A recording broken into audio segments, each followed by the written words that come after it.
ever have an experience where the experience was great, but you might have not been there fully, and now you're like, dang, I wish I would have paid more attention to the blades of grass or Man. the wind blowing through, you know, my clothing or something really light that you don't really pay much attention to.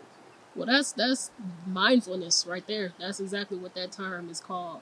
Back when I was at U of M taking a psychology course. No, it was stress management because I felt that was super necessary at that time of my life.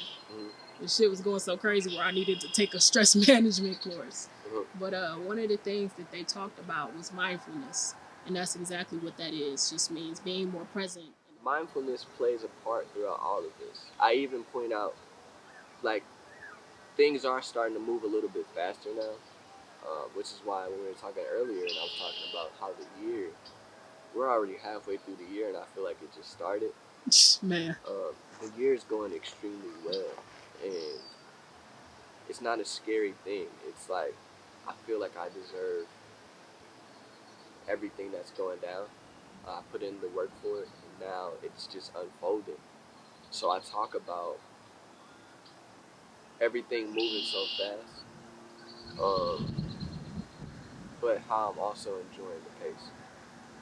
But while enjoying this pace, I've been able to find time to find peace, to find quiet time, to enjoy different food, you know, to enjoy my clothing. Sometimes it sounds a little braggadocious, but it's just life. I'm just now finding out like how much I enjoy peace and quiet. Like, I guess because I'm getting older, I've always been like a bookworm.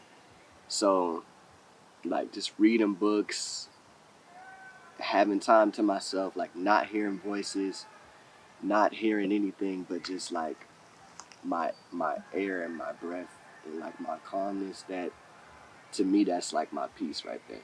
So when I was writing the intro to Blue, I was on this getaway. I was on this getaway with my girlfriend, and it was like dead silence. Like there was no cell phone service, no Wi-Fi, and I was in a tiny home. So like all I got to see was like this super big window with some trees. Heard the animals. It was wintertime though, so the animals were very minimal too.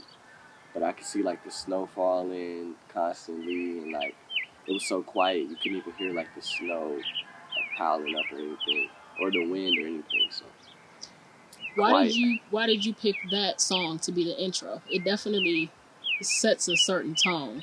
I wanted to um I wanted to bring some peace in. I think it's a good way to start a project. Like when you watch a movie, it usually has like that big build up, like a riser kind of, and you know, like now the movie's about to get started. I wanted something to be like settle.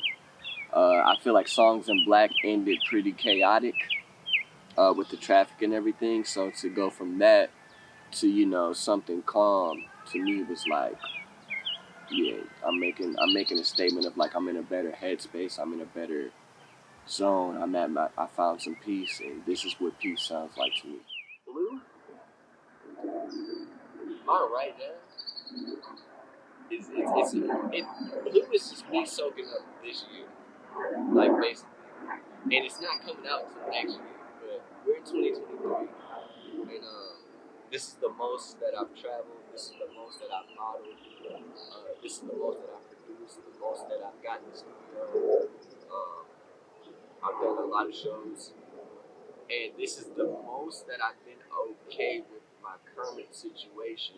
As far as like me as a person, this is me embracing me as a person and everything that I do, and accepting that this joy that I'm feeling is it's great to have, and everything that I do is great to do. That I'm living my dreams. I feel like each song, they don't really. I'm not gonna say they don't have anything to do with each other, but each song is a different thought. Each song is a different idea. The project is very alternative. I usually go for more of a hip hop or straight R&B, but this one is, as far as production, very alternative. I was experimenting with some things, and I like to paint a picture. So I figured with me painting a picture, I can do it with sound, especially from me picking and choosing the sounds that I want to use.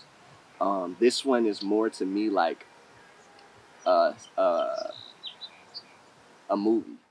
It's reflective. It's reflective in the now.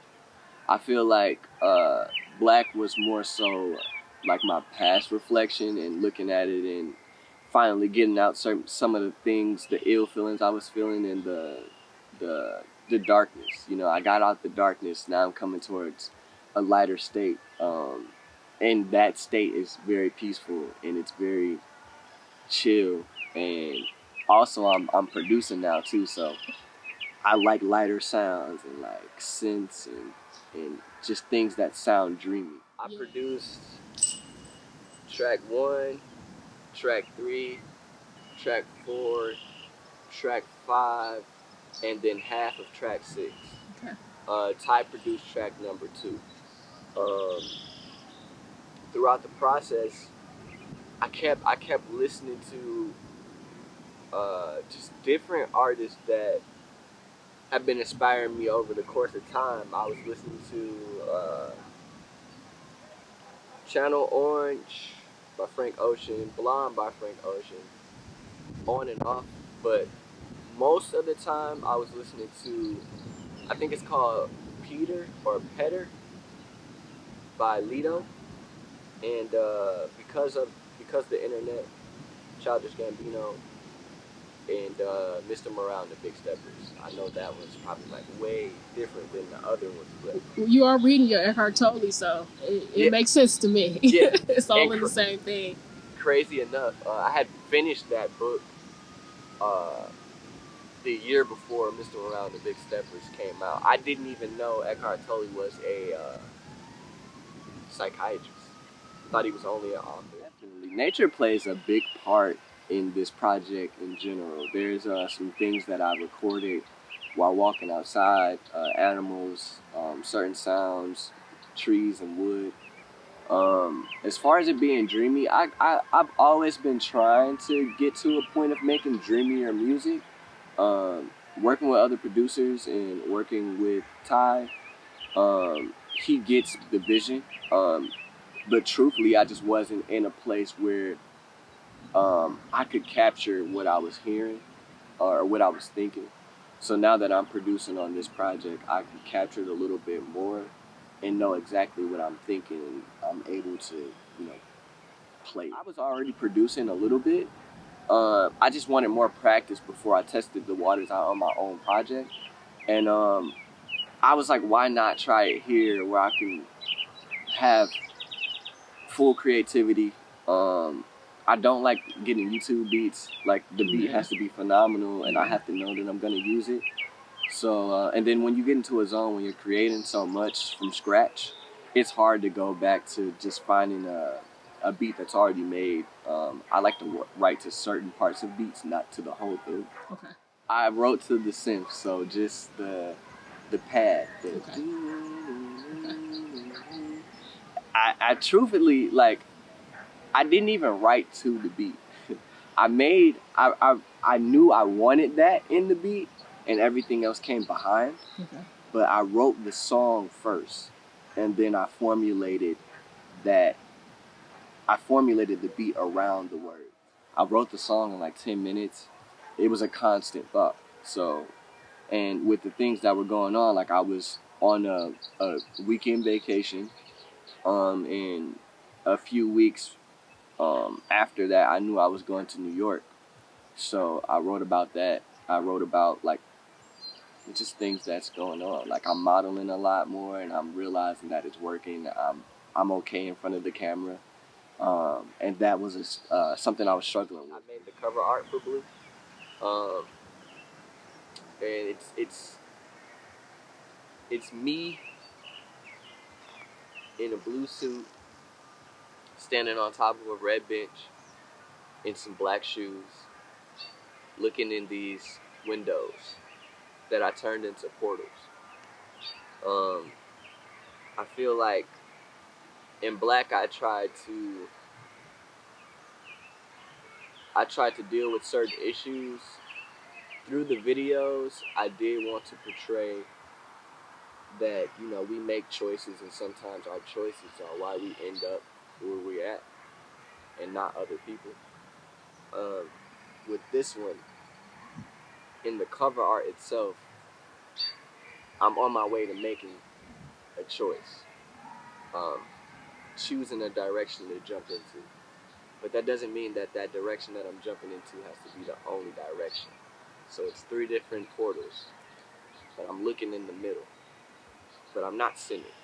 So you never know which direction I'm going.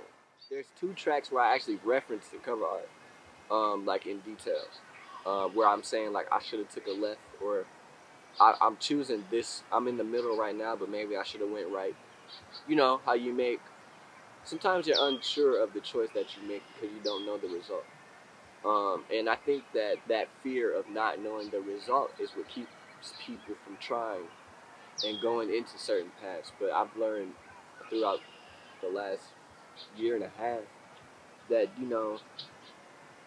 when you choose something, it's okay to choose it and fail or try, than to never choose it at all. So eventually, I'm probably going to end up going through all three different portals, but that's just something that you'll have to see when you listen to the